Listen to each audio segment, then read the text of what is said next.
¿Qué tal? Bienvenidos a Nos Cogió la Noche. Esto es versión vacaciones. Hoy es 30 de diciembre. Pues nos encanta estar con ustedes haciendo este cierre de año. Ya dentro de muy pocas horas pues vamos a dejar el 2024 atrás. Y como siempre, ya hace una semana empezamos a hacer una serie de balances de cómo nos fue. No podemos dejar de lado, por supuesto, el tema económico y ahora vamos a hablar un poco de eso. José, ¿cómo estás? Buenas noches. Buenas tardes, noches, María Andrea. Muy bien, sí. Gracias a Dios. José, ¿usted cómo terminó con sus bolsillos y sus finanzas? Mis bolsillos terminaron aporreados, pero no tanto como lo esperaba, afortunadamente. Pero sí están aporreados. Obviamente con anuncios que se han recibido, creo que estarán más aporreados.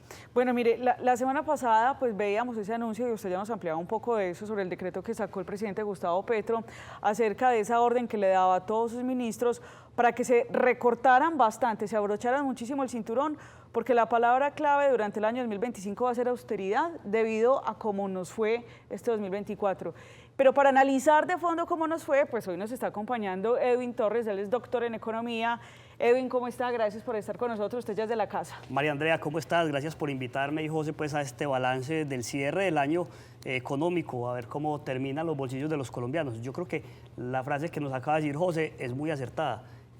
Podemos decir de entrada, para quienes nos ven, que este fue un año, no fue un año bueno para la economía, pero pudo haber sido peor. Estuvimos en momentos en los que realmente las cifras eran críticas, las decisiones fueron críticas y el gobierno mandaba señales críticas que nos hacían pensar que el año iba a ser realmente mucho más malo de lo que es. Edwin, pero en diciembre del año 2023, para que empecemos por ahí, en diciembre del año 2023 habían unas expectativas bastante altas sobre lo que iba a ser 2024. Hoy es 30 de diciembre. Si cogemos esa foto de diciembre de 2023 a hoy, pues realmente ¿cómo quedan entonces esas barras? ¿En rojo, en verde, estamos en naranja? ¿Cómo quedamos? Yo creo que estamos más o menos en naranja. El año pasado, por esta época, pensábamos un crecimiento casi un punto más alto del que estamos teniendo en este momento. Pensábamos que la inflación de pronto no iba a ceder tanto como efectivamente se dio. Entonces, hay puntos positivos y negativos. La inflación se dio mucho más rápido de lo que pensábamos, pero el crecimiento fue mucho más bajo de lo que esperábamos al comienzo del año. El desempleo aparentemente bajó, pero no se están resolviendo los problemas importantes como la informalidad, que ahorita es clave en las discusiones que se dieron alrededor del incremento del salario mínimo. El comportamiento de las finanzas del gobierno ha sido desastroso. Las señales que se mandan a los mercados nacionales e internacionales son terribles porque es una incertidumbre completa. Cada semana sale una noticia distinta en temas de hacienda pública que debería dársele un manejo muy riguroso, muy serio y que se debe tener certeza de cómo están las finanzas del gobierno, dónde están los recursos, si hay liquidez, si no hay liquidez, por qué presentan un presupuesto que no se puede cumplir, por qué el Senado lo aprueba, porque también hay que decir que los congresistas tienen parte de responsabilidad en estas decisiones. Edwin, ¿cómo entender, como usted lo menciona, que hay muchas señales del gobierno negativas hacia los mercados, los inversionistas, ustedes, los economistas, los expertos, y la economía fue algo resiliente frente al tema? Porque las cifras, usted mismo lo menciona, no son tan negativas como se podrían haber esperado. ¿Qué es lo que está salvando el paquete económico de este gobierno para que no sea negativo completamente? José, yo creo que parte de la solución de los problemas de la economía colombiana en momentos de crisis es el mismo problema. Es como si la enfermedad que tenemos fuera la misma que nos salvara en algunos momentos y tiene que ver mucho con la informalidad. Tenemos una economía predominantemente informal. ¿Qué quiere decir? Que aunque el gobierno haga muchos anuncios, ponga impuestos, proponga reformas tributarias, proponga reformas a la salud, a las pensiones y a todo lo demás, pues el 60% de los ocupados en Colombia, eso no les afecta de una manera tan directa porque somos una economía predominantemente informal. Y eso también ha ocurrido cuando hay crisis internacionales y el resto de países de América Latina caen o tienen un crecimiento pues, que se va desbordado al piso, pero en Colombia no vivimos eso. Yo creo que la informalidad y también hay que atrevernos a decirlo un poquito, la ilegalidad que hay en la economía colombiana es lo que ayuda a que en estos momentos donde el gobierno no da buenas señales, la gente se sostenga, pero la gente se sostiene porque hace el tránsito de la formalidad a la informalidad o de la informalidad a la ilegalidad. Y ahí es donde tenemos un problema preocupante porque esos anuncios nos van llevando a una economía cada vez más informal. El gobierno, a medida que genere más incertidumbre, genera más informalidad. Si genera más informalidad, genera menos recaudo. Si genera menos recaudo, genera más incertidumbre. Si me permite, María, Dale, porque José. me casa al tema. ¿Y cómo entender, por ejemplo, el tema del empleo? Tenemos un gobierno que, por ejemplo, no está apoyando el sector de la vivienda. Y siempre nos dijeron que la vivienda era el sector más intensivo en mano de obra básica, fundamental. Ese es un sector que está caído, pero el desempleo no se refleja así, que esté por el piso. Los sectores como el de la construcción y el sector, especialmente el de vivienda, y el sector de industria manufacturera en términos de empleo han venido desplomados. Se han perdido demasiados empleos en los últimos, tal vez 2 años, porque no paran de caer, ¿sí?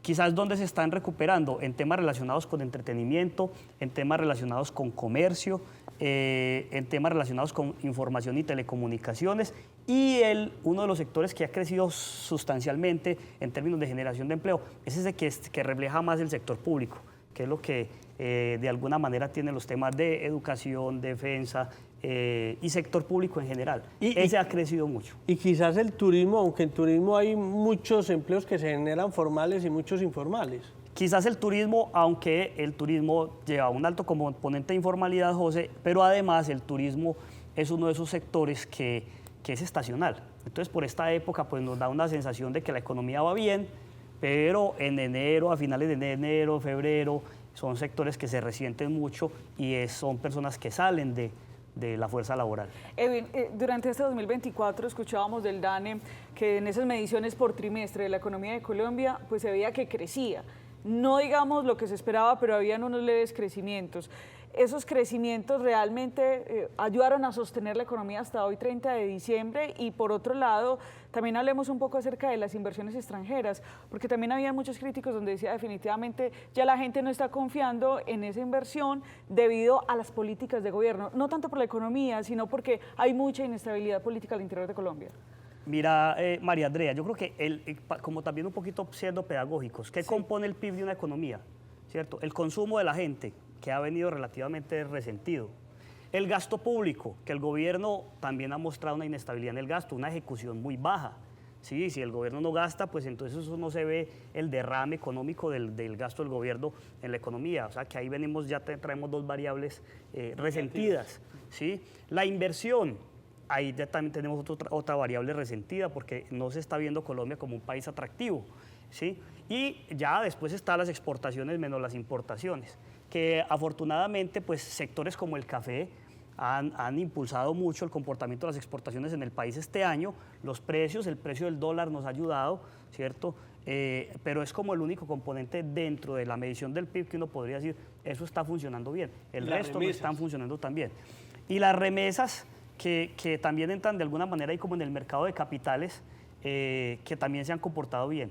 Que hay que decirlo, pues, que cuando tenemos comportamientos del dólar relativamente buenos, como en estos momentos, pues, o de crecimiento del precio del dólar, los colombianos en el exterior aprovechan, sobre todo en estas épocas, para girar a sus familiares. Pero yo quiero volver al tema de las inversiones.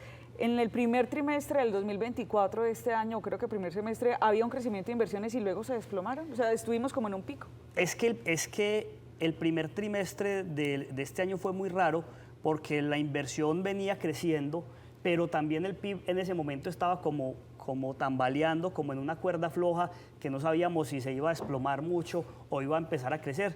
Y luego lo que nos empezaron a mostrar las cifras para el segundo y el tercer trimestre fueron unos crecimientos positivos, leves, pero positivos, que si nos sentamos a pensar, más o menos al final del año podremos estar teniendo un crecimiento, ya cuando el DANE saque las cifras oficiales, para todo el 2024 entre el 1.6 y el 1.8%. No el 2, ni por encima del 2, ni nada como están creciendo el resto de países en América Latina. Estamos creciendo probablemente un punto más bajo que el promedio de América Latina, 1.5 puntos más bajo. Edwin, y crecer por debajo de 2 puntos con las tasas de inflación que se tiene, con todas las variables macroeconómicas que hay, eso en realidad sí es crecer en una economía. José B., yo creo que ahí lo importante no es si crecemos 2 o 1 o 3 o 4. Es cómo nos va en comparación con los países similares y los países de la región, porque es lo que nos dice si estamos haciendo las cosas bien o mal. Si el resto de países de la región crecen al 1 y nosotros crecemos al 2, pues nos fue muy bien, maravilloso. Pero si el resto de países de la región crecen al 3.5 y nosotros crecemos al 2, entonces, ¿qué estamos haciendo mal? es el costo de oportunidad. Estamos perdiendo una oportunidad de tener un mayor dinamismo pues, en los mercados internacionales además, ¿cierto? Porque los demás están creciendo y nosotros no. Que ahí está el punto. Edwin, ahí quiero preguntarle sobre el Banco de la República, porque durante este año también se estuvo viendo esa petición del presidente Gustavo Petro que le pedía al Banco de la República que mantuviera estables o incluso bajara, digamos, esas tasas de interés. ¿Cuál fue ese protagonismo que tuvo el Banco de la República para la economía de Colombia? Yo creo que fue fundamental. Hay que resaltar en Colombia que el Banco de la República tiene una estructura que lo hace más independiente que el resto de las entidades que conocemos del sector público. Bueno, aparte pues, de hablar de procuradurías y contralorías y todo lo demás, a pesar de que el Banco de la República tiene dentro de su junta miembros del gobierno, como el ministro de Hacienda, el Banco de la República ha sido protagonista porque ha sido esa entidad que le ha dado rigurosidad a la política monetaria y que ha logrado bajar los precios como lo tenemos, manteniendo la tasa de interés alta. Nunca quiso cederle al gobierno, que siempre insistió mes a mes, cuando se reunía la Junta, bajen la tasa de interés, bájenla más, el banco la bajaba a 0.5 y ellos decían bájenla a 0.75, y ahorita lo que pasó con el incremento del salario mínimo, más o menos fue casi que anticipar una pelea más fuerte entre el gobierno nacional y el Banco de la República, porque con una inflación que va a cerrar seguramente cuando saquen la cifra al 5% y un salario mínimo que crece al 9.43%, eso es básicamente que decirle al Banco de la República no sigas bajando las tasas porque la inflación se va a seguir autorreforzando. Quizás esos resultados que al principio usted nos mencionaba son malos, pero no son tan malos. Parte de la culpabilidad o de la responsabilidad o sea, es por el banco, por la Junta del Banco de la República. O sea, por las decisiones serias y responsables tomadas por la Junta del Banco de la República. Es que la incertidumbre generada por el gobierno nacional se compensó en gran medida, José, con, de alguna manera, la seriedad con la que el Banco de la República y su junta directiva manejó los movimientos de las tasas de interés. Las tasas de interés son muy importantes en el país porque son los que nos ayudan a controlar el gasto de los hogares, ¿sí? A controlar la inflación, ¿sí? De una manera pues indirecta y a generar expectativas y decirle a la gente, bueno, a medida que se vayan bajando las tasas de interés, la gente puede ir consumiendo más y eso puede generar presiones inflacionarias. Ahorita, ¿qué va a pasar? Pues que la tasa de interés del Banco de la República está en 9.5 y el salario mínimo creció 9.43. ¿Sí? Antes del programa estaba mirando unas cifras y los últimos años en Colombia, el incremento real, ¿qué es el incremento real del salario? Cuando la inflación más los puntos adicionales. En este caso, con una inflación que cierre del 5%, el incremento real va a ser el resto, que son 4.2, 4.3 puntos. Normalmente en Colombia, en los últimos 6 años, el incremento real del salario mínimo se lo come la inflación en los primeros 3 meses. ¿Sí? El incremento real más alto del salario mínimo en Colombia fue uno que nos dejó Duque en el 22, que fue un incremento real del 4.4%, ¿sí?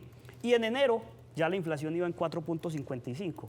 ¿Eso por qué es importante? Porque es que el salario mínimo, entonces la gente dice, pero es que yo no me gano el mínimo y entonces no me van a subir al mínimo. No, pero las personas generan expectativas y las expectativas son muy importantes porque todo el mundo se mete esa cifra en la cabeza, suben los precios pensando en esa cifra, suben los arriendos pensando en esa cifra, los peajes, todo lo que está regulado, pues que hay una gran cantidad de cosas que el gobierno dice que las van a desregular o que le van a dar un tratamiento distinto, pero ya la gente tiene la expectativa de que los salarios crecen a eso y que los precios van a crecer a una tasa muy parecida. Entonces las inflaciones altas se autorrefuerzan y se nos puede generar un efecto de bola de nieve, que esperamos que no sea así. En esa medida, qué pena, María, entonces el presidente de la República prácticamente la semana anterior casi que nos mintió. ¿Y por qué nos mintió? Porque cuando anunció el alza del salario mínimo, manifestó que entre el año 2022-23 y para el 2024, casi que el aumento real iba siendo entre un 30 y un 35%, según las cuentas que él hacía, que en uno el aumento fue del 16%, mientras de lo que fue el alza de los alimentos, igual con el incremento del 2023, que fue del 10-12%. Y el aumento para este año. Lo que tiene que entender tal vez el presidente, y él es economista y seguro lo entiende muy bien, no sé el discurso que tendrá en su cabeza, ¿sí? Pero es que el salario mínimo, lo que busca el incremento del salario mínimo es compensar la pérdida de poder adquisitivo. Por eso el punto mínimo del incremento normalmente es la inflación y a partir de ahí se dan unos puntos de productividad, ¿cierto? Todo lo demás para que el empleado tenga un incremento en su salario mínimo en términos reales que le permita tener un mayor poder adquisitivo. Pero como los precios siguen creciendo porque la gente empieza a ajustar los precios a partir del incremento del salario mínimo, entonces, en los primeros meses del año, que es el cálculo que hacíamos ahorita, los primeros 3 meses en promedio, se pierde ese incremento real. O sea que enero, febrero, marzo, de abril en adelante, otra vez vuelve a empezar a quedar el trabajador en saldo negativo, ¿cierto? Y luego en diciembre vuelven y lo compensan para un incremento del salario mínimo en enero. No hicimos mucho, Entonces, se hizo mucho. Pues es que lo complicado no es si se subió, si se hizo. Lo que pasa es que cuando se sube tanto el salario mínimo, eso autorrefuerza la inflación. Claro, el chip todo de que hay que subir bastante. Entonces, ¿cómo es que el dicho que el camino al infierno está lleno de buenas intenciones? Una cosa de ese estilo. Mire, Edwin, cuando uno nombra a un gerente de una empresa, uno quiere que esa empresa pues realmente genere confianza para que puedan hacer negocios con otras empresas. Digamos que utilizo este ejemplo para hacer un símil con lo que pasó en Colombia con el ministro Bonilla. Y es que el ministro Bonilla estuvo muy envuelto en escándalos, finalmente pues se va renunciado de ese ministerio, queda el señor Diego Guevara ahora. Ese cambio de ministerio, cuando había una reforma o una ley de financiamiento que finalmente no pasó, ¿eso cómo realmente se va a leer para los mercados externos, pero también en la economía interna? Porque él es uno de los que dijo, no, venga, vamos a abrocharnos el cinturón entonces bastante. Pues ve, María Andrea, yo creo que la no aprobación de la ley de financiamiento fue una señal de responsabilidad en materia fiscal.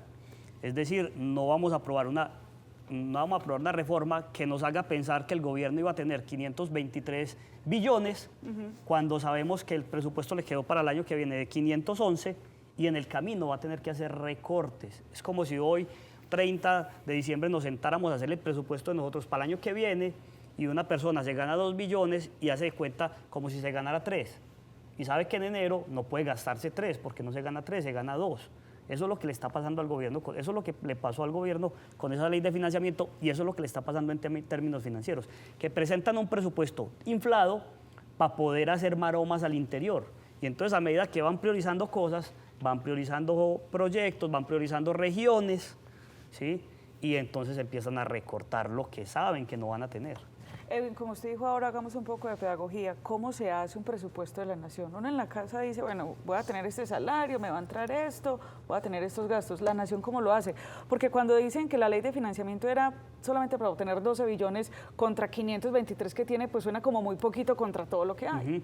Muy bien, básicamente es, a ver, los dos principales tributos que tiene la nación son el impuesto predial y el IVA, ¿cierto? Son tributos que son relativamente estables, perdón, el impuesto de renta y el IVA. Son tributos que son relativamente estables, pero que dependen de la dinámica económica, ¿sí? Entonces, para poder hacer el presupuesto de la nación hay que saber cuánto va a crecer la economía. ¿Va a crecer mucho o va a crecer poquito? Las rentas de Ecopetrol, ¿cómo se va a comportar el precio del petróleo? ¿Va a estar estable? ¿Va a subir? ¿Va a bajar? ¿Cómo se va a comportar? ¿Sí? El precio del dólar, que va ligado también, el precio del dólar, si sube el dólar te puede favorecer o perjudicar, porque si sube el dólar entonces puede ser que las ventas de Ecopetrol te van a favorecer en pesos, pero la deuda externa que tenés en dólares te va a perjudicar porque te va a salir más costosa y no tenés una cobertura. Y ese tipo de cosas. ¿Cómo se van a comportar las tasas de interés internacionales? También te perjudica. Entonces uno empieza a sumar todo eso. El de la nación es un poquito complejo. Si fuera el presupuesto de un municipio que depende del predial, ese es mucho más estable porque es que va a depender de cuánto espere uno que va a crecer la dinámica inmobiliaria, ¿sí? De la construcción y todo lo demás. Bueno, y el ICA, ¿sí? Pero, por ejemplo, el de los departamentos es muy difícil porque depende, en el caso de Antioquia, de las ventas de la FLA, si la gente toma más o menos aguardiente, sí, si se ganan o no la lotería. Entonces son presupuestos más difíciles de armar. Pero hay que ser, precisamente por eso hay que ser conservadores. A propósito de eso, Edwin, me surge una inquietud. ¿Cómo se sostiene una economía como la colombiana, a pesar de que en el mercado entre exportaciones e importaciones siempre nuestra balanza comercial es deficitaria? O sea, siempre son más las importaciones que las exportaciones. ¿Cómo hacemos para que la economía continúe siendo relativamente estable?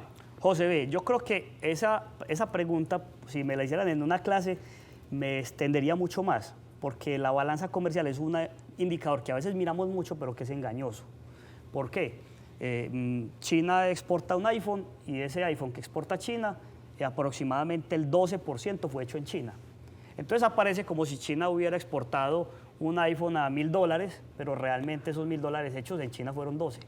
En el caso colombiano, a veces nos engañamos con esa cifra. ¿Por qué? Porque nosotros exportamos mucha materia prima, toda hecha aquí, en su gran mayoría, ¿cierto? Petróleo, flores, café, cacao y todo lo demás. Y lo que importamos en muchos casos son productos que ya habíamos mandado para el exterior, que nos regresan procesados, como la gasolina. Entonces la gasolina que nos llega ya tiene en muchos casos un componente que fue propio nuestro. Entonces en un país como Colombia a veces no es tan preocupante que la balanza comercial sea deficitaria. Ahora, sí es preocupante por el mercado de valores y el comportamiento del dólar. ¿Cómo se compensa? Entonces, ¿qué explica ese comportamiento del dólar? Por un lado, la balanza comercial, exportaciones e importaciones. Por otro lado, la balanza de capitales, inversiones, cuánto invierten los extranjeros en Colombia y cuánto invertimos los colombianos en el exterior. De otro lado, está, por ejemplo, temas como las remesas, cuántos dólares nos llegan. Y entonces eso que va entrando por otros lados puede ayudar a compensar la balanza comercial deficitaria. Y a eso le podemos sumar temas como el turismo. Y ahí se va equilibrando la balanza. Lo importante es que esa balanza esté lo suficientemente equilibrada como para que el dólar no tenga fluctuaciones demasiado bruscas. ¿Cuáles fueron, digamos, esas 2 o 3 decisiones que usted diga que el gobierno nacional definitivamente se equivocó y que por ahí no era el camino para obtener la economía de hoy? Yo pienso que el principal error está en la política fiscal, en insistir tanto en los temas de la ley de financiamiento, de tratar de modificar impuestos, pero sobre todo de tratar de cambiar los parámetros de la regla fiscal. Eso generaba un mensaje perverso para los mercados internacionales. Otro tiene que ver, por ejemplo, con ser insistentes con reformas como la reforma a la salud, ¿sí? Y sin duda, pues yo creo que hay que mencionarlo hoy para el cierre del año, los temas de corrupción. Es que no puede ser que en un gobierno que entró bajo una premisa del cambio, los temas de corrupción han sido mucho más rimbombantes que en los gobiernos de los últimos años, con temas que comprometen a personas muy cercanas al presidente. Y entonces esa corrupción nos manda a mercados demasiado malos. Por ejemplo, para los contribuyentes, hay que mostrarle al contribuyente que se están haciendo las cosas bien para que pueda pagar sus impuestos tranquilos, pero escándalo tras escándalo y presentando más reformas tributarias, entonces nunca vas a generar la seguridad. Y los cambios en la cartera de Hacienda, ya en este gobierno de 20 y tantos meses ya llevamos 3 ministros de Hacienda. Sí, y es una lástima porque y fíjate que ya hay contradicciones entre el primer ministro, que fue José Antonio Campo, un economista tan reconocido, quizás el mejor, uno de los mejores del país en las últimas décadas. Bonilla, que a pesar de que quizás mi lectura puede ser que siempre fue un profesor muy respetado y un economista serio, siempre lo ha sido desde una perspectiva más externa al gobierno, yo pensaría que Bonilla se dejó llevar un poco por los temas ideológicos. Y seguramente actuó pues pensando en el propósito del presidente y no en la rigurosidad. Y el nuevo ministro pues llega con una posición de economía más heterodoxa, con una posición yo creo que más de ideología, que es de esos que seguramente no le va a decir que no al presidente. Eso va a ser grave el próximo año. Edwin, para finalizar, ¿ganó este gobierno entonces la materia de economía o no? ¿Pasó raspando? No. Yo creo que no la ganó. No, tampoco pues quedó por allá de esos estudiantes que sacan .5 o 1, pero tal vez lo voy a hacer distinto, porque cuando hablamos del gobierno, hablemos del Estado, ¿cierto? Okay, sí. Digamos que el gobierno nacional la perdió, por allá tal vez en 1. El Banco de la República puede haber sacado un 4.5 o un 4.8. Y cuando ponderaron, el Banco de la República seguramente lo arrastró en el sistema. Yo diría eso, que tal vez con un 2.98 y el sistema lo subió. Bien académica la explicación. No tiene pierde. Pues a Edwin Torres, doctor en Economía, le agradecemos por habernos hecho este balance de cómo nos fue en el año 2024 y aprovechamos también para desearle un excelente 2025. María Andrea, muchas gracias por invitarme. A José, esperamos que el próximo año sea mucho mejor. y un feliz año también para ustedes. Esperamos que toda la economía vaya mejorando porque eso es lo que nos conviene a todos. José, nosotros vamos a una pausa comercial, pero les vamos a recordar también a los televidentes que nos cogió la noche en esta versión que estamos manejando de tipo vacaciones. Pues luego del corte comercial vamos a seguir recordando esas mejores entrevistas que tuvimos durante el año 2024 y hoy vamos a recordar al profesor David Escobar, que nos estuvo hablando acerca de política internacional, pero también al profesor Gilberto Tobón. Hacemos un corte y ya regresamos con esas memorias. Muy sobresaliente la reducción de la tasa de desempleo en Medellín. Es el resultado más significativo a lo largo y ancho del territorio nacional. No solamente se trata hoy ya de la tasa de desempleo más baja en el país, sino además es la reducción más significativa que se ha dado en un año en el país. Esa reducción es de casi un 17%. Y esto es muy importante decirlo, porque esto lo que significa es que la apuesta productiva que ha venido haciendo la ciudad de Medellín y también el área metropolitana hoy da réditos. Cuando se trabaja mancomunadamente con el sector privado, con la academia, cuando se construye consenso, cuando se anima la inversión privada, los resultados en materia económica y en materia de empleo son los mejores. El resultado hoy de Medellín es brillante. La gestión que se ha venido haciendo alrededor del sector privado y la academia hoy tiene resultados y este es un resultado muy importante para todos los ciudadanos de la ciudad de Medellín, porque cuando hay mejoramiento en empleo, mejoran los ingresos, mejora la capacidad de demanda, mejora la economía de los hogares y de las empresas.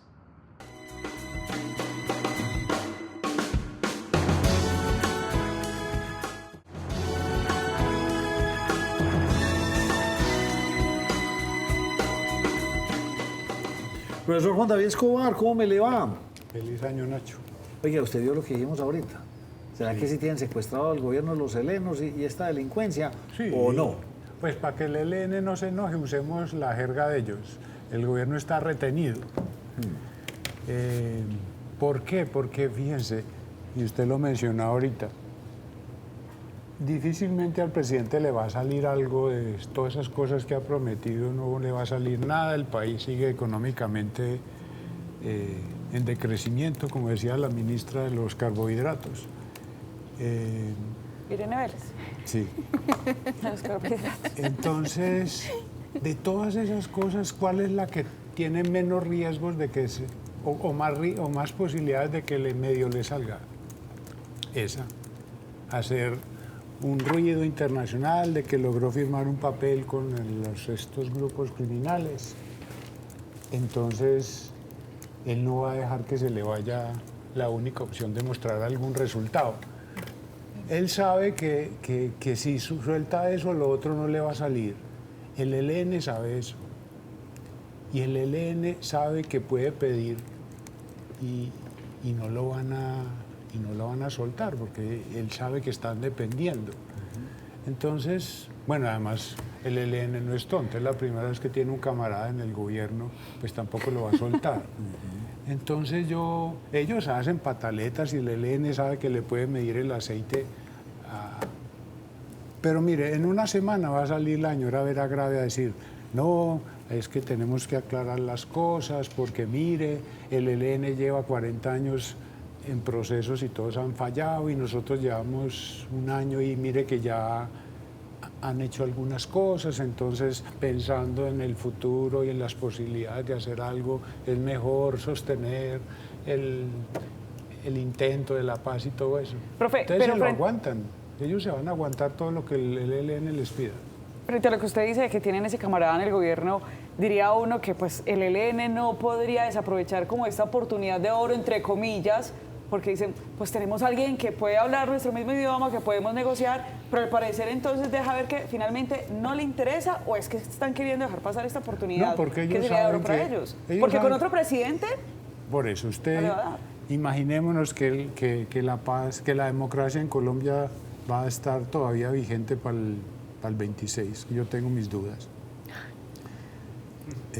Si es por los resultados, difícilmente él o uno se reelige de su grupo. Sí. Y como la política muchas veces es como pendular, ¿cierto? Entonces, ensayamos con el exguerrillero y no salió, entonces pongamos a alguien del otro extremo. ¿Usted cree que el ELN va a decir, hombre, y vamos a dejar que el próximo presidente sea del otro lado? Ya sé dónde va, profe. Entonces lo van a cuidar porque le sirve tener un presidente amigo. Profe, Y este señor pues necesita el ELN porque, como digo, es lo único que... Y además él tiene compromisos, pues donde él vote al ELN lo regañan de Venezuela. profe, ¿usted por qué no cree que la democracia en el país continúe vigente en el 2026? Sí. Porque los gobiernos comunistas no llegan para irse a los 4 años, como en Venezuela o como en Nicaragua. Entonces, yo nunca he creído que por logros este gobierno sea capaz de reelegirse. Pero eso es suponiendo que los votos se cuentan bien en el 26. Pero, Stalin decía que la democracia no era quien votaba, sino quien contaba los votos. Y yo tengo miedo por eso, para el 26. pero uno entiende el miedo, profe, pero uno mira el tema de las encuestas, ahorita lo hablábamos con Nacho, ya, bueno, va a llegar a la mitad del partido para pensar de que va a ser un proceso de reelección o para buscar elegir un perfil dentro de su pacto histórico. Es decir, al hoy el pacto histórico no tiene un líder como Petro. No lo tiene. Si no es Petro, lo más probable es que el péndulo arroje hacia otra dirección. Y el tema de contar los votos no ha podido meter las reformas que él ha querido meter. ¿Podrá manejar el tema electoral? Sí, o sea, ahora, yo digo una cosa. A mí me da la sensación de que a nosotros nos venden a Petro como un socialismo. Me parece que es un falso socialismo. Yo creo que lo de Petro es más un liberalismo a la antigua, como la vivimos en el 90, en el 94, con Serpe y compañía, con Samper. Entonces, no sé qué tanto haya por el socialismo, sino más bien manejos mediocres del gobierno que dejan al país mal parado. Petro es un marxista. Y los marxistas se comportan como ellos han toda la vida trabajado. Hace el año pasado que me invitaron hablamos de eso. Repito, ellos no llegan para quedarse en 4 años. Mire, si las elecciones en el 26 no son de un éxito pero abrumador de la oposición y son más o menos reñidas, que es posible porque le quedan 2 años para repartir plata y cosas. En un escenario de muy reñido, mejor dicho, hacer trampa en la registraduría, cuando tú tienes una diferencia muy grande, es muy difícil. Pero cuando el margen no es grande, yo no he puesto la sangre por esa elección. Profesor Escobar, última pregunta, Nacho, y muy cortica. ¿La oposición está haciendo un buen trabajo o es una oposición tibia e insípida? Yo creo que es que no ha entendido quién es el presidente de Colombia, entonces siguen pensando que es un demócrata. Entonces usted, por ejemplo, ve a los gremios, como debe ser una democracia madura, mostrando cifras, mostrando los efectos de las políticas públicas, todo eso. ¿Usted cree que al gobierno nacional un gremio le lleva los efectos de una política como la reforma laboral? ¿Y qué le va a decir la ministra, que es una activista? Es una activista sindical. No me importa. No me importa. Usted le puede llevar todas las cifras. Brockman Master le puede llevar todas las cifras al ministro de Hacienda y él dice, no me importa. Pregúntele a los congresistas de Antioquia cuando fueron a hablar con el ministro sobre la terminación de las 4G, que le digo, oiga, pero ministro, llevamos invertido 5 billones, falta una colita, ¿cómo vamos a dejar esto así? No me importa. No me importa. Bueno, nos dejó usted como callados. Hoy aquí Sí. en la mesa. Nos Sí, hablamos. la verdad, sí. Aburrido. En el Speechless. peor de los casos yo dije, faltan 2 años, pero ya sí hice más de 2026, me toca decir, no aguanto más. ¿Usted cree que usted es capaz de convencer con datos al ministro de Salud? Un señor que es médico y es enemigo de las vacunas. Porque, Dice, es que pero estamos, este- pues, porque ya es una ideología. es ideologizado. Entonces, cuando no. el asunto no es lógico, sino ideológico, la lógica no sirve. Y nosotros creemos que es que tenemos que convencer al gobierno con cifras y con cosas. Y a él no le importa. Profe, ¿y Entonces, las cortes están equivocados. Las Cortes no están haciendo su trabajo. Hemos visto una Corte Constitucional que le ha parado varios decretos, que ha sido capaz de decirle no, que ha intentado por lo menos hacer un ejercicio de control político. De los poderes públicos, el que menos mal se ha manejado son las Cortes. Esperemos cuando resisten. Pero también es que no les puedo olvidar que tenemos fiscal hasta... No sabemos. Nos quedan 2 o 3 meses de fiscal. Y de ahí yo no sé qué va a pasar. Puede cambiar el panorama radicalmente con la terna que presenta el presidente. A menos que las Cortes se ranchen como yo digo que tendría que ranchar. Es decir, mientras más me presione, más me demoro. Y si me presiona, le anulo la terna. Entonces, Pero hay que esperar que eso pase. Ojalá usted está pase. invitado a este programa porque queremos hablar un poco, Otra ya cosa. van 4 años, 2 años de la guerra. 2 años, que se cumplen el 24 de febrero. Pero venga, una última acotación. Pero el panorama político cambió en Colombia, o sea, en Bogotá, en Medellín, en Barranquilla, en el mismo Cali, ya tiene usted unos alcaldes que, digamos, sí, no son de la misma línea o del mismo partido del presidente. ¿Esto puede ayudar para algo? ¿Usted cree que esto es inocuo? A ver, si usted me pone, si me pregunta si es buena noticia o mala noticia lo que pasó en las elecciones regionales, obviamente tengo que decir que es buena noticia. Si me pregunta si eso tiene un efecto realmente importante en la evolución de este gobierno, yo digo que no. Porque el señor tiene un libreto listo, tiene unas reformas que quiere aprobar. ¿A él qué le importa quién es el alcalde de Medellín? ¿O quién es el gobernador de...? No le va eso no lo afecta. El gobierno tiene un montonón de reformas ahí planteadas, que son todas horribles, que incluso no necesita que le aprueban. Solamente a punta de resoluciones de superintendencias. Yo me tiro en el sector salud, me tiro en el sector energético, que lo va a tirar. Incluso no necesito las reformas. Con solamente disposiciones administrativas, yo me tiro en salud, en pensiones, en energía, Y él lo advirtió. en concesiones, y no necesita si le salen las reformas, muy bueno, pero si no le salen, es capaz de hacer unos daños miedosos. No necesita todas las reformas para hacer los daños.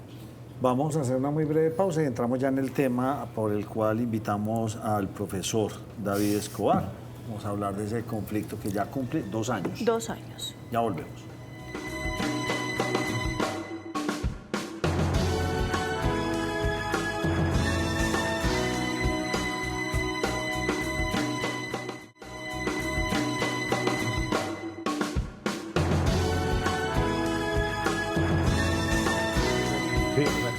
Muchos se atreven a decir que esta invasión de Rusia a Ucrania, pues realmente quien la ocasiona es el mismo Estados Unidos. ¿Por qué? Porque llegan y dicen, venga, nos les vamos a meter al rancho trasero de los rusos, invitando a que este país pertenezca a la OTAN. Y esto, pues, exacerbó a Putin, que no le da miedo de nada, y toma esta decisión. No sé qué tan cierto es esto, pero ya 2 años en los que Rusia, no, con su poderío militar, no ha podido entrar, porque resulta que es que Ucrania no eran bobitos, también tenían un gran poderío y eran, digamos, casi que de los grandes proveedores de mucho material bélico para los rusos. Ucrania no era cualquier país o paisito. Sí. Bueno, primero, para ser exactos, no estamos cumpliendo 2 años de la invasión, estamos cumpliendo 10 años de la invasión. ¿Y es que? Porque la invasión realmente empezó en el 2014, cuando Putin, por estas fechas, se tomó Crimea, que es como el primer episodio de esta invasión. Sí. Ahorita que pongamos un mapa vemos. Entonces, la invasión empieza en el 14. Él se toma la península de Crimea y le dice a una región, al Donbass, a ver si yo... Ahí la tenemos. Ay, ¿Ya le perfecto. parece? Sí, mejor, más fácil así. Entonces, mire, 2014, Putin se toma esto, la península de Crimea, Buscando una salida al Mediterráneo. para supuestamente. sostener, para asegurar que la flota soviética que está aquí no va a quedar en manos de la OTAN, porque la discusión política en Ucrania era que Ucrania estaba pensando volverse occidental, y entonces Putin dice, pues si estos señores se vuelven de la OTAN y occidentales y yo tengo la flota soviética aquí, me quedo sin flota. Entonces él aseguró la península de Crimea y se la tomó en el 14, así, Sí. sin problema. Y adicionalmente le dijo a gente de aquí, de Ucrania, que es realmente más de ascendencia rusa, les dijo, y ustedes confíen, tranquilos, que yo, si les pasa algo, yo los defiendo. Él alborotó esto, lo organizó, les dio pasaporte ruso. Sí. Y les dijo, si Ucrania les va a hacer algo, yo los defiendo. Que fue lo mismo que hizo en el 2008 en Azerbaiyán y en Georgia. La misma cosa. O sea, lo que hizo en Georgia en el 2008 lo copió y lo pegó aquí. Eso fue el 14. En el 2022 él decide entonces que lo mejor es asegurarse Ucrania y entonces inicia una operación, él lo llama es que operación militar especial, un nombre muy bonito para una invasión. Entonces este es como el estado de la invasión en marzo 7, o sea, unas semanas después del inicio de la invasión. Entonces, ¿qué intenta? Intenta, desde Bielorrusia, organiza tropas con la idea de tomarse el país y la capital desde el norte y empieza a aumentar el proceso de la invasión para conectar Crimea con esta zona, ¿cierto? Para que no le quede separado. Sí. Entonces empieza la invasión. Obviamente Ucrania pues no estaba pues del todo preparada. Al principio las cosas le van muy bien, pero como dice Nacho, pues Ucrania reacciona muy valientemente, un ejército relativamente bien preparado y el apoyo de Occidente y los Estados Unidos, sobre todo de información, de inteligencia, ¿cierto? Los ucranianos son muy buenos para pelear, pero lo que necesitan es que alguien le diga, vea, los rusos están aquí. De eso se encargó Estados Unidos. Entonces, esto que parecía, según lo que le habían dicho y pensó Putin, que se iba a tomar Ucrania como en un mes, esto fracasó por lo que dijiste, por la capacidad de los ucranianos, por el apoyo que recibieron de Occidente y de Estados Unidos, y también porque se demostró que el ejército ruso No es tan bueno. es un inepto, es tan subdesarrollado como el país. O sea, los ejércitos se parecen a las economías de los países. Pues es que de hecho estos paramilitares que tenían ellos, el que murió en ese accidente o tan extraño, todo eso. Sí, no sé cómo llamaba este grupo. Wagner. Los Wagner eran más evidentes que el ejército ruso. Claro, necesitaba paramilitares Rusia ahí a porque dos eran manos. matones y entonces eran más eficientes que un soldado supuestamente entrenado. Entonces, esto es marzo del 2022. Si quieren... Vamos a agosto. Sí, pasemos a agosto. La siguiente, agosto. Miren que ya entonces esto que habían empezado por aquí Se retiran. se perdió. O sea, se demostró que operativamente eran ineptos. Aquí imagínense cómo era esto, una disque superpotencia. Yo me acuerdo que hace 2 años dije que Rusia era un país subdesarrollado. ¿No imaginan los insultos que me llegaron después a mí, que cómo me atrevía yo a decir eso? Un convoy casi de 40 kilómetros de camiones rusos lo mandan para invadir a Ucrania y a la semana se dan cuenta de que no tenían cómo mandarle gasolina. Imaginen la ineptitud. Entonces, miren, esta invasión, que iba a ser supuestamente muy rápida, fracasó. Entonces, siguió, digamos que concentrado en lo que quería, que era asegurar la frontera, ¿cierto?, con Rusia. Rusia está a este lado, y asegurar la conexión entre Crimea y esta parte que es la que él quiere. Estas que tienen franjitas rojas y eso las ven los televidentes, esas son control de Rusia en territorio. O sea, esos son realmente controles, pero estas zonas de Donetsk con esta de abajo no están conectadas. No, entonces había que asegurar la continuidad espacial, porque yo dejo Crimea sola y ¿quién me la defiende? Sí. ¿Cierto? Entonces yo necesito establecer una conexión espacial para poder mantener esto controlado. ¿Listo? Entonces esto es agosto. Entonces digamos que se pierde la idea de una invasión completa de Ucrania y dicen, bueno, nos vamos a concentrar en mantener esto. El ejército ucraniano reacciona y entonces mire que, por ejemplo, aquí ya para agosto, esto lo tenían los rusos cogido y ya Ucrania se los había recuperado. O sea, empieza la reacción ucraniana, que fue muy poderosa, y empezó, digamos, que a limitar esa expansión rusa. Entonces pasemos... Noviembre. Miren, de agosto a noviembre, miren cómo crece Esto azulito, repito, es el espacio que los ucranianos recuperan. Entonces mire cómo avanza esto. Y aquí también. Este es noviembre, o sea, este es el año del intento de la invasión y el fracaso de los rusos. Y estamos hablando del 2022, Del 22. o sea, hace mucho más de un año. Listo. Entonces aquí empezó la invasión fracasó, Ucrania detiene la invasión general y empieza a limitar y a reducir la expansión de los rusos. Ese es el 22, digámoslo así. Sí. Pasemos A mayo del 23. a mayo del 23. Entonces, Todo muy estable. estábamos en invierno, nadie pelea en invierno, por lo menos nadie inteligente pelea en invierno, la guerra entró en vacaciones Sí. y las guerras empiezan en primavera, Que verano. fueron las dos que perdieron, los alemanes y Exacto. Napoleón perdieron por eso Porque la se Rusia pusieron en a invierno, pelear en invierno. Napoleón y Alemania la perdieron. Entonces ya estamos en mayo, ya estamos en primavera, entonces se reactiva. ¿Qué hace Rusia? Se da cuenta que no tiene capacidad operativa para tomarse el país. Ucrania recibe el apoyo de Occidente y lo que Ucrania intenta es la contraofensiva, a intentar entonces hacer retroceder a los rusos. Pero lo que vamos a ver es que es muy difícil porque ¿qué hizo Rusia? Esto que él controló y que era en parte lo que quería porque estaba asegurando toda la costa aquí de esta parte del Mar Negro, solamente a Ucrania le queda esta costa, que para mí este es el objetivo final de los rusos. Sí, quedarse con la costa completamente. Quedarse para aislar a asfixiar Ucrania, sí, del ¿cierto? mundo. Por eso esto es como lo que más van a cuidar los ucranianos. Pero como Rusia se da cuenta que no va a avanzar, lo que decían, bueno, entonces nos vamos a como a enquistar, como a un tumor bien protegido, y se gastan todos estos meses poniendo trincheras, minas, o sea, un sistema defensivo, se gastan todos los recursos en eso, porque ellos sabían que lo que iba a haber era una contraofensiva de Ucrania. Entonces, miren aquí, esto es mayo, si pasamos a septiembre. septiembre, ¿cierto?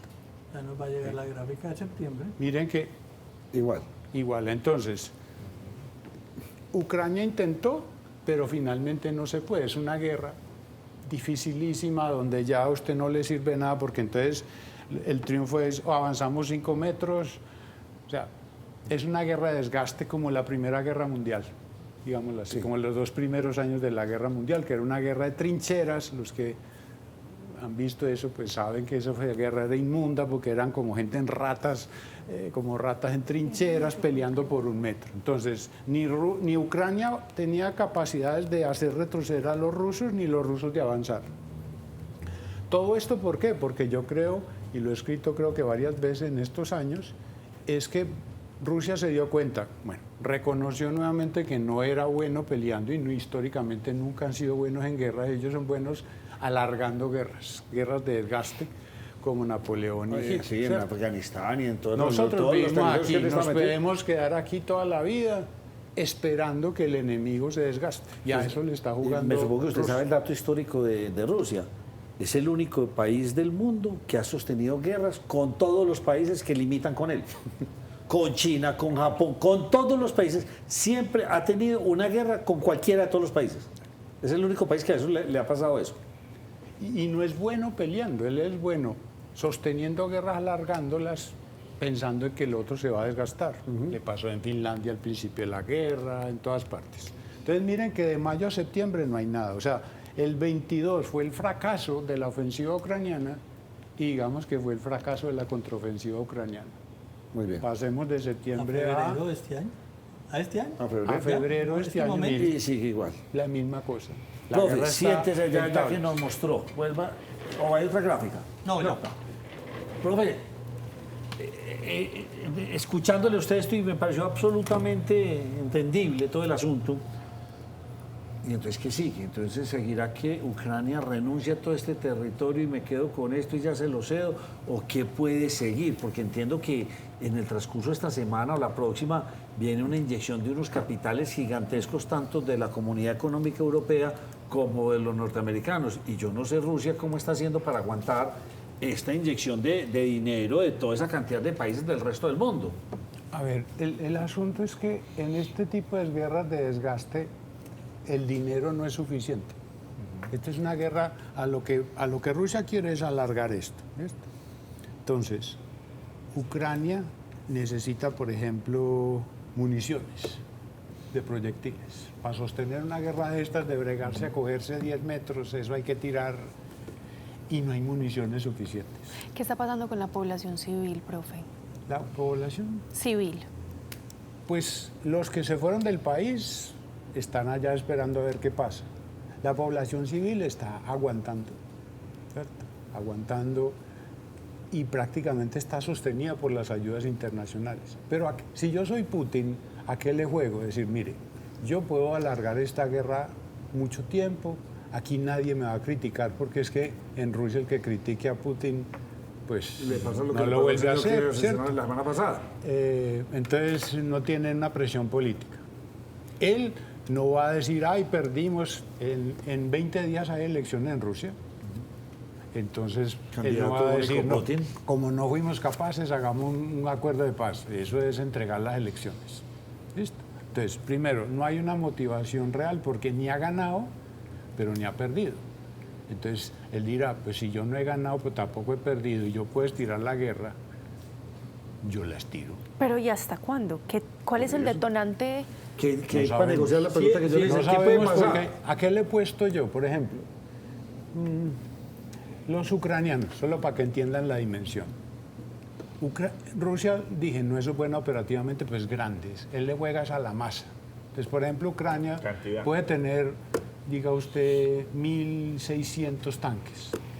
De esos, la mitad fueron tanques que los rusos dejaron tirados en el 22 huyendo. ¿Listo? Pero es que los tanques de Rusia son por ahí 17.000. Entonces, si yo soy Rusia, yo puedo estirar la guerra todo lo que quiera. La población ucraniana joven, que puede ser soldados para reemplazar a los que están en el frente, serán 100.000 personas. En cambio, en Rusia pueden coger gente. Entonces él dice, yo le alargo la guerra a Ucrania, que está sosteniéndose porque en Europa y en Estados Unidos lo están manteniendo. Sí. Pero él dirá, algún día los europeos van a decir, esto está muy costoso. Y en Estados Unidos La cosa no está bien. la cosa no está clara porque el Partido Republicano quiere unas cosas y entonces está torpedeando la decisión de la mandada de la plata a Biden diciéndole, si usted no nos da gusto en estas cosas de la frontera con México, no le aprobamos el dinero. O sea, lo tienen... Contra la espalda. Contra ¿Y qué la pasa espalda. si Trump gana las elecciones en Estados Unidos? Pero para Trump no es Y lo guerrista. otro es que, digamos que pues es una elección muy rara porque estamos entre dos personas no muy aptas, ¿cierto? Pero si usted pone hoy, dice, ¿quién va a ganar la elección en noviembre? Trump. Trump va a ganar. Y todos sabemos que Trump tiene, ¿cómo decirlo?, una Cercanía. relación curiosa con Putin. ¿Cierto? Para no Llamativa. decir Se otra cosa. necesitan. Diplomática.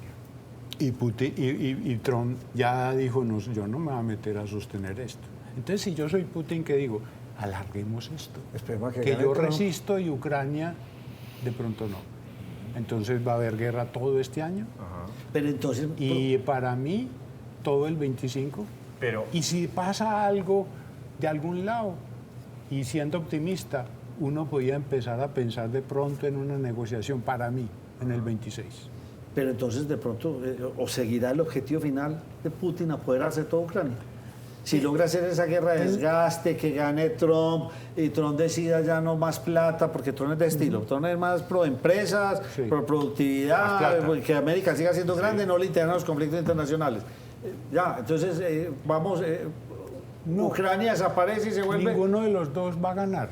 O sea, yo escribí hace un mes que ninguno de los dos va a ganar pensando en lo que cada quien quisiera. O sea, ni Ucrania va a recuperar el territorio antes del 22, ni Rusia se va a conquistar coger Ucrania. Ucrania. Eso se va a quedar así partido. Toda esa población del sur, Sí. oriente de Rusia, de Ucrania, va a quedar como Muy Crimea. lindo, Como profe. Crimea Sí. se volvió rusa desde el 14 y ya ha pasado. Nadie ha dicho nada. ninguno de los dos va a ganar, pero ¿qué pueden perder los dos? no solamente en el contexto geográfico y físico, sino en el contexto político. Porque usted lo citó, ¿no? Una superpotencia y que pensó que en 2 semanas ganaba la guerra, ya van 2 años. Los dos pierden mucho, pero si me pones a escoger, el que más pierde es Rusia, pensando en el largo plazo. ¿Por qué?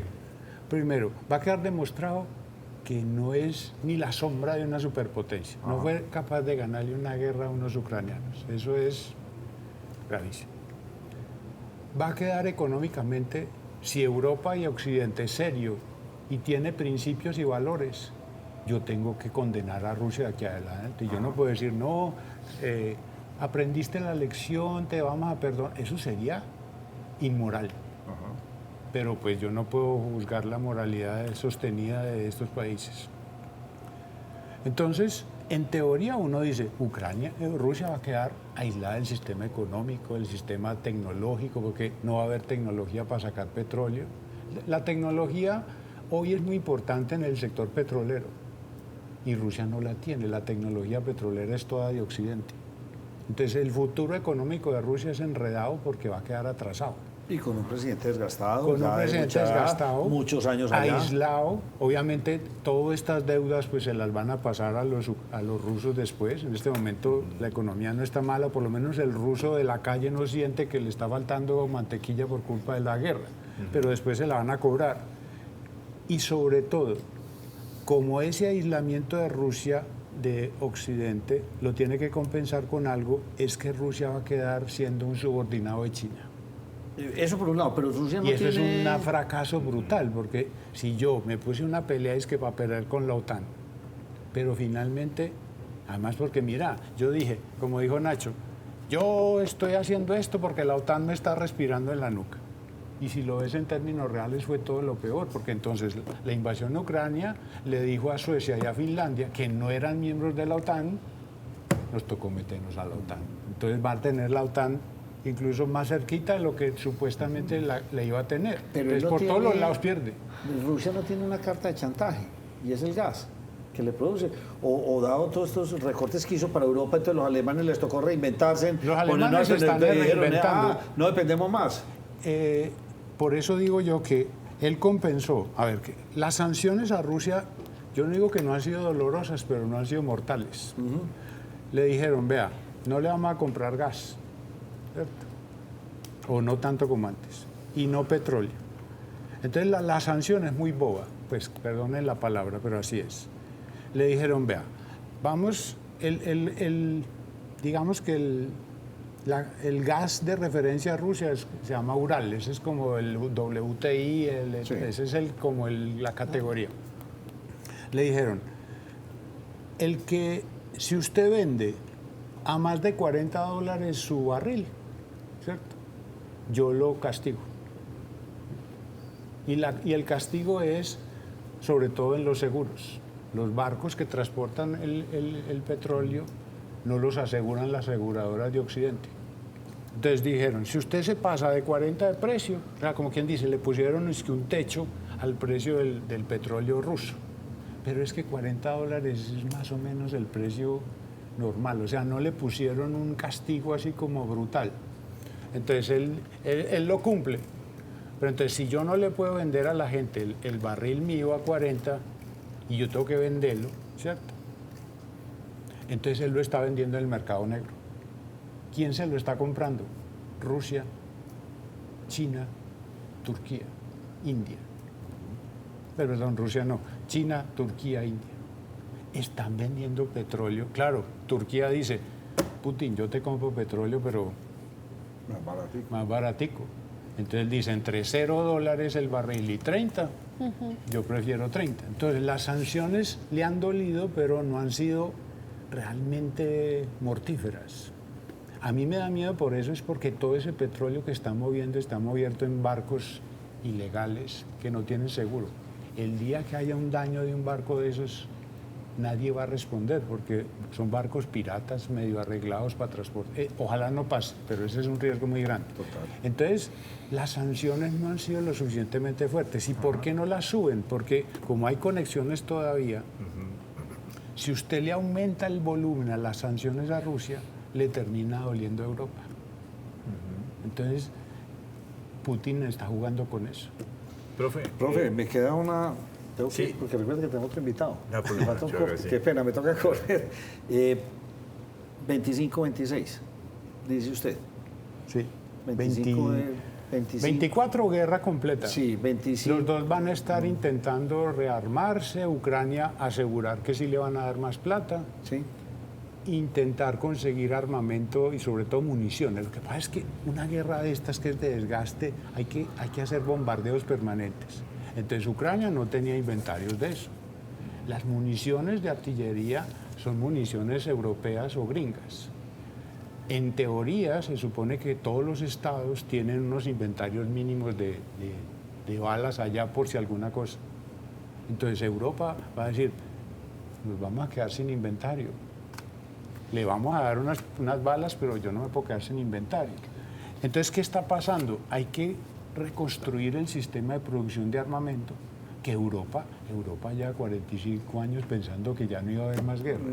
Y se les metió. Entonces, todo el aparato industrial de producción de armamento en Europa hay que reactivarlo y eso se demorará un año si le va muy bien. Le quiero hacer dos invitaciones a la primera mesa de opinión de Antioquia, muy especiales. Me gustaría que hiciéramos un análisis hasta dónde puede llegar la guerra de Israel con Hamas. No sé si conoce usted el tema, pero también... Sí, claro, él fue nuestro experto invitado Sí, para contextualizarnos sobre esa también. guerra. Pero esa me gustaría saber en qué va y para dónde va. Sí. Y yo tengo una pregunta en la cabeza. Y deme una respuesta cortica. ¿Por qué Maduro no se cae? ¿Por qué Maduro no se cae? Porque es que... ¿Le está aprendiendo mucho a Putin o qué? No, porque es que mire, si no se ha caído como en 50 años sin plata, una dictadura comunista con petróleo así le lo compren a 40, aguanta como un diablo. Y con las presiones norteamericanas y todas las sanciones. Entonces, ¿por qué no colapsaron los Castro? Lástima, que es lo que es una dictadura, ¿no? Pero con plata. Y es el sacrificio de la población, Claro. a lo que cueste, no importa cuánto me mueran, No ahí importa. me quedo. No importa. Soy el Dios Supremo. Claro. Profe, Pero Nacho, eso, yo diría que eso es más culpa del pueblo que otra cosa. O sea, los Castro no se cayeron por culpa de los cubanos. Y este señor no se ha caído por culpa de los venezolanos. Claro, pero es que es el mismo modelo de aquí. Yo se los expliqué el año pasado. Usted empobrece la población, se vuelve Subsidio. público, la energía, la salud, las pensiones. Indispensable. Entonces usted se vuelve pobre, no tiene opciones para conseguirse un médico personal, además porque no va a haber. Entonces usted dice, ¿estás enfermito? Sí. ¿Necesitas ir al hospital? Sí. ¿Cuáles hospitales hay? El mío. Miran la lista. Usted no votó por mí. por eso Aspirina, todas que las le vaya reformas bien. apuntan a eso. Por eso. Laboral, pensional, pero- todas ahora pero, servicios Nacho, públicos de politizar. minería. En última es que son Estatizar todo para pueblos que- demasiado sumisos. Eso tema lo tenemos, y usted por favor, porque quiero que hablemos de ese tema aquí en la primera mesa de opinión de Antioquia, porque como siempre los digo, en Antioquia tenemos de qué hablar y tenemos profesionales, investigadores y personas con bastante conocimiento que es importante que el país también escuche. Profesor Juan David Escobar, muchas gracias por habernos acompañado. Gracias por invitarme. Vamos a hacer una breve pausa y vamos con otro invitado a continuación.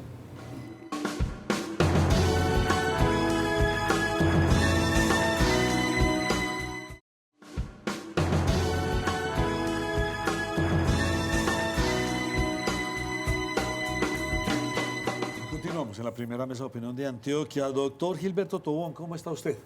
Muy bien, Nacho, muchas gracias por invitarme a tu programa, muy amable. En una semana dos temas como tan grandes, ¿no? Sí. 20 de julio y ahora el 28, elecciones en Venezuela. Sí. O sea, dos cosas que mueven este panorama Bastante. bien interesante. ¿Cuál fue su percepción de lo que vio el 20 de julio en el Congreso? Y, mejor dicho, y además que no salimos de un solo escándalo. Mire el último de esta semana, pues, con estos guerrilleros escoltados y bien transportados. Es que voy a empezar de la siguiente manera. Petro ya hizo el striptease, ¿cierto? Ya mostró abiertamente lo que era a cualquier ciudadano, por más ingenuo que sea, ¿cierto? Lo mostró en Panamá. Petro, las maneras sociales, ¿no? Las reglas de cortesía son elementos de la civilización, decía el filósofo Kant, ¿cierto? Yo no puedo llegar aquí a este programa a insultarte y a decirte hijo de tantas, como así. las reglas de la cortesía son civilizatorias. Me parece que fue un desaire completo contra los militares y me parece que los militares colombianos no tienen tanta dignidad que la deberían tener. O sea, el que llegase tarde, No, iba vestido es de que- protocolo, es un desaire grandísimo Total, de 2 horas. No, y hay que tener dignidad. Es que ellos a saludar, como así. Pero si él es el jefe supremo, ¿usted qué hace? Pues el jefe le llega No lo tarde. saludo, ¿qué? Yo soy capaz de renunciar con una carta pública, por ejemplo. ¿Por qué no? ¿Me entendés? No Pero ese hay- desaire se debe a sus raíces guerrilleras o a qué. a eso, A eso. a eso, y a que es una persona impertinente. Es impertinente Petro, ¿cierto? Petro no es tan culto como presume. ¿Culto de qué? Cuando habla de economía, habla 2 o 3... Se puso a hablar de la teoría del valor, eso está en el libro de Nikitin, Introducción a la Economía Política, pero ahí no hay profundización ninguna. Le quiero decir lo siguiente, lo del aparato militar fue grotesco, grotesco. Iván Velázquez, que es una suerte de bobiloco, que lo conocí, yo estaba más adelante que él en la Facultad de Derecho, es el peón de estribo de él, le acepta todo, que era que estábamos ocupados, como así, un ministro de Defensa con criterio y con personalidad también renuncia. ¿Cómo hace esto? Yo no puedo dirigir un cuerpo que usted lo irrespeta de esta manera, tampoco, ¿cierto? ¿Por qué? Porque es que los intereses materiales que se mueven a través del Estado colombiano son gigantescos. Y el cuerpo más grande de este país. Las fuerzas militares, eso es lo más grande que tiene este país, ¿sí o no? Sí, sí. ¿O no es así? Lo más grande son los maestros. Son los más, sí, hay más de 200, 300 mil maestros en son Colombia. más numerosos. Bueno, o sea, Bueno. es una cantidad de personas importantísima. Entonces, paso a lo segundo. Paso a la instalación del Congreso. Se volvió una coartada general, la coartada de Samper, cuando el apoyo de la mafia de Cali, Cuando el del proceso norte del Chamel. Valle, a él. A mis espaldas. Una coartada de cantinero, he dicho yo. Porque cuando yo era juez, eso era lo que le decían a uno los cantineros, cuando habían matado a una persona en la barra del café. ¿Quién fue? Doctor, yo me volteé a servir un aguardiente. Yo no sé, fue a mis espaldas. Eso dijo él en el discurso. Cerraban, fue a mis espaldas. A sus espaldas se llevaron billones, billones. La función de Olmedo, y por eso se demoraron, y por eso la fiscal que no nos da confianza ninguna, porque es una fiscal de bolsillo, como era el otro fiscal de bolsillo, Iván Duque, porque aquí todos los fiscales son de bolsillo, ¿qué estaba haciendo con esa demora? Encubriendo, que eso es elemental. Tuvieron tiempo hasta de fugarse. Entonces, el ministro tal. Petro no existe, ¿sí? Y fue a mis espaldas. 1,5 billones de pesos. No, hombre, por Dios, eso es demasiado dinero. Sopló a Ricardo Bonilla, el hombre mejor vestido de Colombia, ¿cierto? El segundo más mal soy yo y lo reconozco, pero él. Es decir, ese tipo cuando vaya al Fondo Monetario Internacional lo devuelve el portero del banco del edificio. Váyase para el parqueadero. Que va a mí, no le creo. Ese señor, como que hizo de un préstamo de más de varios billones, de ahí sacó la plata para entregarla. De ahí la sacó, es que ya lo dijo Olmedo, ¿cierto? Entonces, el punto es que a Petro no le va a pasar nada, Nacho, nada, entiéndame. No, porque lo va a juzgar la comisión de acusaciones. Le va a pasar lo mismo que de Samper, ¿me entiende? Pero lo que surgió nuevo, y no me quiero extender, sino para que me empiece a preguntar, es que resurgió el petrosantismo, que es la cosa más horrible que se ha hecho en el petrosantismo. Así empezó. O sea, ¿Cómo es eso? se está apropiando el santismo del gobierno Petro. Con la llegada de Cristo. Cristo. De Cristo, con la llegada de Pero Cristo. todos, sí. todos los de Prada, anteriores. de Cristo, Pero de se Barrera, raro. de Benedetti, de todos. De Roy Barrera. De todos son todos. santistas. Todos estaban en el movimiento Entonces, santo. Santo en su habilidad, porque es un tramposo profesional, dice, esto es a título personal. Yo no tengo sede, pero tiene internet y tiene WhatsApp. No, pues es que son ridículos. Es que yo no tengo sede. Santos no camina recta. Pero- ese es Santos. pero entonces- Ese es Santos. Es lo más horroroso, lo más mentiroso, lo más traidor que puede haber. ¿En qué terminó el acuerdo de paz? ¿En qué? Estamos en guerra, Nacho, estamos en guerra y más que antes.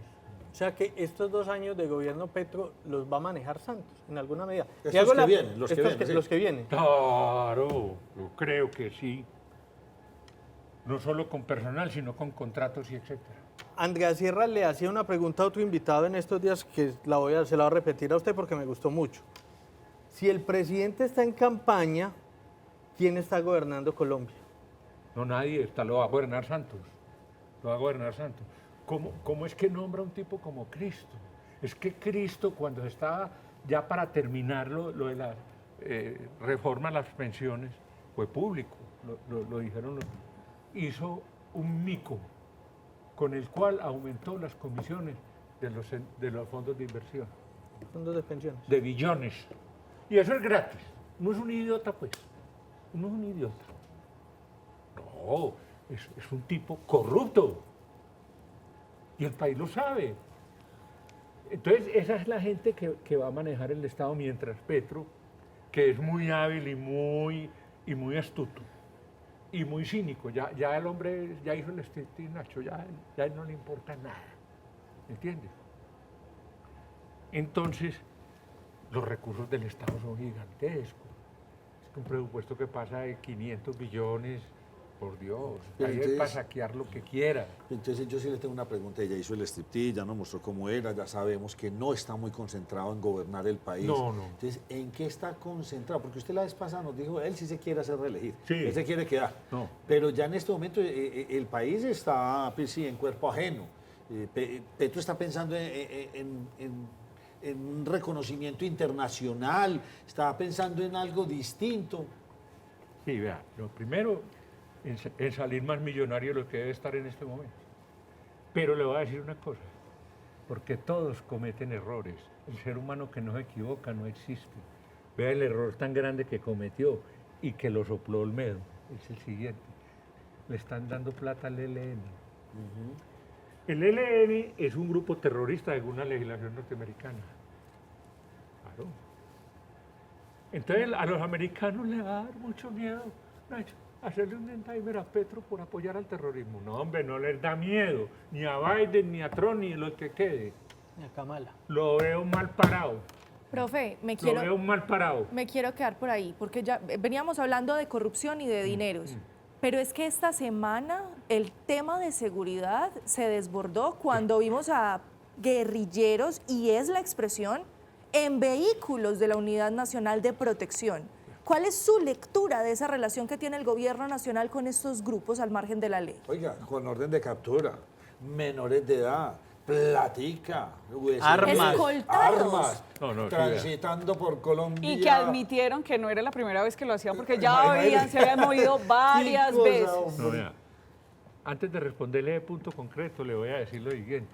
Petro, como el aprendiz de brujo, la película de Disney, desató unas fuerzas que él no puede controlar. Sí, soltó la guerrilla, soltó los paras, también están sueltos. Sí, señor, hoy liberan a uno. Le voy a decir una cosa, armó una guerra civil, diabólicamente la armó. Hoy supuestamente bombardearon a la guerrilla y salió Iván Velázquez, que habla como un cura de pueblo. Los curas de pueblo hablan palabrita por palabrita, para no equivocarse. Señoras, vamos a hablar hoy del adulterio y de la lascivia. Y la viuda que está escotada al frente, no así, no, mírala. Habla como un cura de pueblo. Y es un mentiroso. Vea, el bombardeo, vio el bombardeo. Que no le estaba tirando a las personas, sino a las carreteras por donde. Eso de los campos minados, decía, No, para eso no, para eso no es descargar tropa. bombardeo, Sí. Eso es una mentira, todo es falso. Claro, porque es que tenían que hacer algo para que la opinión pública hoy por Dios. Claro, No, sí, claro. sí. Mire que sí estaba. O sea, Cambiemos de rarísimo. tema, le pero cambiemos no, el tema al no, país. Sí. Bueno, lo segundo es esto. El Petro se inventó. Oiga, la pero figura- páreme ahí, es que tiene usted razón. O sea, ayer vemos a estos guerrilleros montados y qué casualidad que al otro día un bombardeo. Pero, O sea, pero- esto pero un es pseudo Pero en, un bombardeo. campo, pero en un campo sin nadie. Por eso, nada. no, pero mire, pero el hecho era el bombardeo, Pero eso lo aprendió volver... Quintero, no. Una cosa la tapa con otra. Bueno, bien para decir, doctor Tobón. No me haga hablar de Federico. Oiga, vea, Quintero, lo más horroroso. Vea, le voy a decir una cosa.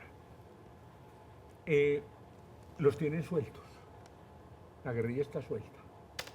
No hay ofensiva del ejército, no hay ofensiva de Iván Mordisco. ¿Cierto? Tienen los recursos del narcotráfico, lo que son sembrados y cocinas, porque ellos no tienen ruta. Es que si tuvieran ruta ya estaban en Bogotá. Sí. No, claro. Entonces, Petro está haciendo una labor maquiavélica con el manejo de la paz. Una labor maquiavélica que la gente no se ha enterado. Me parece peligrosísimo lo que está pasando. Y me parece que está generando una incertidumbre total con la economía colombiana. Porque le voy a decir una cosa, Nacho. El gran problema que tiene la economía del país es la burguesía burocrática. Es la ligazón entre grandes empresarios y el Estado. O es que Sarmiento ha hablado, es dueño de los peajes, no habla, ni hablará, porque los quita.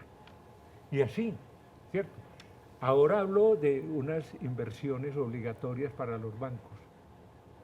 Yo le decía a un gerente de una sucursal amigo mío, toda esa plática va a perder, mío, claro.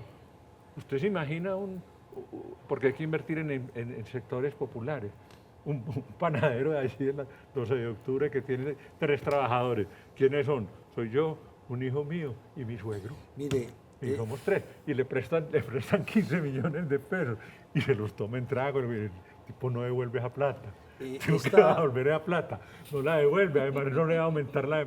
No, es que esto es un país de la trampa. Para la trampa. esta mañana me echaron un rum bastante extraño y me decía que eso pues parece ser, de pronto sale a la luz pública, parece ser que algunos militantes de estos grupos guerrilleros adivinen dónde están José Fernando. No, Nacho, ni idea. En Ucrania tratando de traer o conocimiento de la guerra. Por eso no sé si usted vio que ya empezaron con guerra de drones los guerrilleros, una guerra incipiente. Sí. Pero me echaron ese cuento. Hay varios en Ucrania, hay que estar, se van a aprender, porque era la guerra propicia para uno irse a aprender, a traer conocimiento. Doctor Tobón, listo, ahora dentro de 8 días le quedan ya 2 años y eso es como un mito en los gobiernos, llegó a la mitad. Entonces de aquí para adelante usted dice, pues se le está saliendo todo de control, está desbordado, no está gobernando, pero a su vez se quiere reelegir. Entonces uno cómo entiende todos estos pensamientos suyos. Pero yo pienso que ya a él la reelección se le ha vinagrado mucho, ¿cierto? Pero la gran preocupación que tengo es esta. ¿Dónde está el que se le va a oponer a él? ¿Dónde está? ¿Dónde está? ¿Quién es la oposición? No, la oposición es ¿Quién- Álvaro quién- Uribe. ¿Quién es el pero ¿quién va a ser fuerte el candidato que de le la pueda- oposición? No, yo no sé. Es que no sé. No sé. Porque es que, mire, ese día el 20 de julio, cuando uno escuchaba cada uno de los discursos, pues puede que cada uno apuntara a puntos contradictorios de Petro, pero sí se veía también que cada opositor estaba buscando lo suyo propio. David Luna, Miguel Uribe, o sea, buscan lo suyo. No va a haber una cohesión ahí entre No ellos. la va a haber. Es que ese es el punto que me preocupa. Esa es la Y gran usted preocupación. también y yo lo hablamos personalmente. Yo creo que Vargas Lleras podría ser un hombre, no lo van a dejar. Este país se mueve por odios, por rencillas, como dice usted. Y si no se van unidos, peligro. No, profe, y por egos, claramente. Aquí se mueve mucho ego, aquí quieren... Ah, Son horrible. extremadamente personales, No. yo o ninguno. Sí, Pero ¿quién- correcto. O sea, en esa medida hay una posibilidad de que un gobierno, de que haya continuidad en un gobierno progresista. Pero el punto es, él también a quién va a buscar. Pero dice con una Claudia López ¿Y que a ella recoger como que qué? le gusta y ella tampoco, está cerrada pero vuelve. No puede ser. Pues, no, por eso. Centro A izquierda. él, como están las cosas, le puede ser más fácil encontrar repuesto. Sí, señor. Como están las cosas. Pero hombre. ya no le ha hecho muchos guiños, por ejemplo, a una María José Pizarro con Pero lo que María hizo. José Pizarro, pues, si no llega ni No, por muerta. eso, es que no, él tiene que guiñarle a este y tenerle las debajo de la manga por el otro lado. Eso tiene que ser así. Sí, claro. Ganar con A y con B. Sí. Muy Él ya sabe que no se puede lanzar. ¿cierto? Sí, ya se le Ya- acabó no, los- no, ya no le dio. Ya no le dio. El que va a acabar de gobernar es Santos. Y Santos, en su infinita habilidad de tabur, va a ver también a quién mete. Y la derecha se va a enredar porque Se va a puede tener enredar, 20 se puede candidatos y todos divididos. Y por los egos. Y por los egos. Y el centro no sabemos quién va a estar. Vamos a tener un gran grupo de mujeres. O sea, se vienen unas elecciones presidenciales muy interesantes. Confusas, sí. Confusas. Profe, pero venga, Nacho tocó un punto ahí. Usted ya nos dijo, Petro le va a tocar buscar reemplazo, Sí, listo. sí, sí. ¿Usted en la derecha o en la oposición no ve a nadie todavía que pueda Todavía unirlos? no lo veo con ¿Y el claridad. centro? ¿Usted cómo está viendo el centro, profe? Pero es que yo nunca he creído. A Fajardo, Nacho le cree a Se Fajardo. está ¿Usted ve a Fajardo? reencauchando, créame que se está reencauchando. No, él sí está tratando de reencaucharse. Sí. Pero es que yo he definido el centro siempre como una derecha vergonzante. Es que eso es lo que es el centro. Yo pienso que las dos, una derecha vergonzante y una izquierda vergonzante. Yo creo También, que las dos. también, Sí, las dos, agreguemos, eso no y lo una podemos izquierda negar. vergonzante. Sí, sí. Pero es que él no tiene aparato. Claro que en Colombia puede haber elección sin aparato, pero no es fácil. Yo que ya he estado en la lucha política y eso, eso fue lo que me mató a mí aquí en Medellín. Yo no tenía aparato. ¿No? Y el otro señor tenía toda la plata y el otro candidato toda la parte de la que se había robado el otro. Entonces estaba uno pues atrapado. Pero le quiero decir lo siguiente. El país está hecho un desorden total, una anarquía total. Colapso del Estado definitivo, definitivo. Y en cuanto a los que detuvieron allá, lo que pasa es que 2 de ellos tenían el salvoconducto que da Petro, ¿cierto? Sí. Yo soy agente de paz, gestor de paz, que lo tiene Mancuso. Si usted para Mancuso en una carretera en Montería, yo no sé dónde estará, soy gestor de paz. Si usted me detiene, es detención arbitraria, ¿cierto? Pero había uno de ellos que no tenía. O sea, él tenía orden de captura vigente. Un tipo bastante peligroso, según dicen y tal. Y ese es el que está detenido. Pero lo que sorprende es la velocidad con la que la fiscal de bolsillo, Claro, así salió. ahí mismo ordenó la libertad, la velocidad. No, una velocidad es impresionante. Sí. No, es impresionante. Sin presentación. No, sin presentación. Y eso es estar perdidos. Y para hablar del otro tema, Maduro. Eso No, sí que páreme. es un tema Entonces, delicado, venga. oiga. Oiga, ¿usted quiere una pregunta final sobre esto? Sí, pero es a propósito de que él en la derecha no ve a nadie. Por ahora. En ese escenario en el que no hay ningún candidato fijo, ¿usted ve a Federico Gutiérrez terminando la alcaldía o de pronto interrumpe la alcaldía para aspirar a la presidencia? Puede interrumpirla, porque es muy codicioso y muy soñador, ¿cierto? Y muy soñador. Pero no lo veo llegando. Lo mismo que Quintero. Quintero llega, también es soñador, No, también. pero Quintero no llega ni a la presidencia ni a la cárcel porque tiene demasiado dinero para corromper fiscales y jueces. Yeah. Pero no le va a pasar nada, oiga como lo digo. Por eso. Bueno, entonces me volteo ahora para el tema que quiero llegar a rematar ya y es el siguiente. Pues Petro, entre comillas, no tendría cómo hacerse relevo, Sí. poner su candidato. Pero esto se gana con quien cuenta los votos, no con los votantes. ¿Usted qué cree que va a pasar en Venezuela? ¿Ganarán los que cuentan o ganará el pueblo? No, a ver, lo que pasa es esto. Es que si Maduro se reelige mediante un fraude, a Estados Unidos no le queda sino una carta, la fuerza. Bloqueo. Entrar por él, güey. Claro. ¿Y será que no pueden? ¿Y será que no pueden? Pero Rusia no lo está haciendo y otros lo hacen así como... Ah, no, los rusos están allá, Sí, por pero eso. pues mandan comandos especiales No, y no, etcétera. pero a los Y el rusos lo primero hacen con que sale Ucrania y va y corriendo reclama sus es padrino. cosas. Sí. No, es que eso es una banda de narcos. Entonces, el tipo va a tratar de robarse eso, pero puede que no alcance, porque si la votación es tan abrumadora, él no alcanza. Porque una cosa es una relación 60-40, otra es 90-10. Que tranquilamente va a ser así. Sí, pero él es un bandidazo, él es un narco. No, eso es un narco. Dictador bananero. No, y narco. Sí. Entonces, pero sabe que tiene el platillo volador encima, los gringos. Los gringos ya no tienen más alternativa que la Es que fuerza. mire, hasta el mismo Lula ya se le patració, que era su apoyo, le patració. Lo único que no le ha patraciado No, son y Petro Noriega y aquí el de Colombia, el resto. Petro está callado. Y Petro está muy callado, no volvió a decir nada. Sí, no volvió a decir nada, ni a favor ni en contra. Venga, doctor. Esperando a ver qué pasa. Qué pena, No, Nacho. tranquila. Profesor, gana la oposición, suponiendo pues que realmente se respete que gana la oposición, en esos 6 meses restantes para Maduro, ¿qué va a hacer él? Sí, eso es. Volarse, es que él no tiene más camino. O sea, recoja sus corotos, si la aceptaría- platica, No, todo él y me debe voy. tener, no, es que la plata la tiene muy buena parte afuera, él debe tener el jet prendido. Y no corre mucho riesgo, si gana la oposición, el presidente electo durante 6 meses en un régimen de Maduro. Les Padrino y ofrecieron compañía. ya salvaguarda en Estados Unidos durante estos 6 meses, con todas las garantías. Tan peligrosa ven la cosa que dicen, ni María Corina Machado, ni este señor se pueden cargar, lo matan. No, y es que él ya tiene Alzheimer. Segundo, es que la gente no sabe derecho americano. Yo como abogado sé algo tampoco, porque eso es un derecho pragmático. Pero Saab, el lavador de plata de él ya habló. O sea, cuando él llegó allá, ya está el testimonio de él. Tengo estos negocios y estos negocios con Maduro. Lava plata, sí, le lavo plata. O sea, le entregaron una mortecina para ellos, Pero ya usted- lo escurrieron. ¿me ¿Usted entiende? cree que no gana? No, yo creo que él va a llegar a Robases. Ok, cree No que es se la va a ver. escogido que él tenga el cinismo de Robases.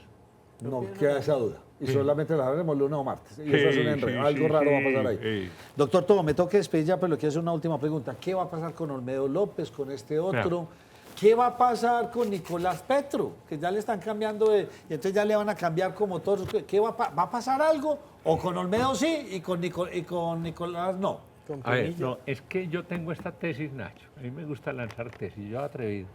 La fiscal le funciona a Petro un año más, porque ya si ella ve que él va a salir, ella se acomoda hacia la derecha, Claro. lo traiciona. Y en ese lapso le puede enredar al hijo, porque la evidencia es total, absoluta. Sí, sí, La esposa lo irrefutable. tiene grabado recibiendo plata. No, es que es irrefutable. No, bueno, por eso, es plena prueba.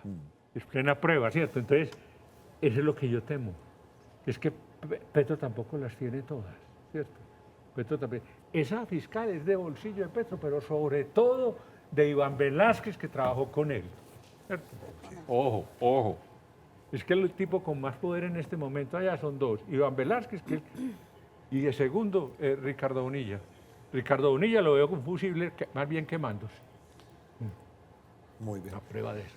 Doctor Tobón, ¿seguirá siendo usted invitado a esta mesa Ojalá. como editorialista? No, ojalá no, mire que ya sí. Sí, le hemos no, hablado. yo sí, yo Muchas sí. gracias por habernos acompañado. A ustedes, muy amables por haberme En un escuchado.